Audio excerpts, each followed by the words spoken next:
But इनका एक सवाल है, मुझे वो जवाब दो। कह रहे कि आपने हाफ वो कॉटन के अंदर हाफ न्यूड किया है, इसको अपोजिशन हो सकता है। तो मैंने कहा क्यों हो सकता है जी, वाई, आपकी नजर कहीं और क्यों जाती है?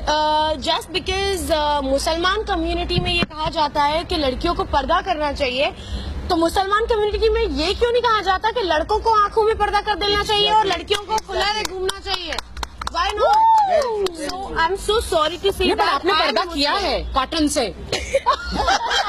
अरे कॉटन से पर्दा किया है। I am Muslim myself and मेरी सिर्फ एक ही कंप्लेन है towards those people जो खड़े हो जाते हैं बुर्खा बुर्खा बुर्खा। I mean शर्म करो तुम लोग पहले अपनी आंखों पे कि तुम वो चीज क्यों देख रहे हो।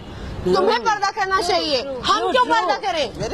वुमेन, हम लोगों की इज्जत सबसे ज्यादा होनी चाहिए क्योंकि हमने ही तुम्हें पैदा किया, वरना तुम आते कहाँ से साले। और अब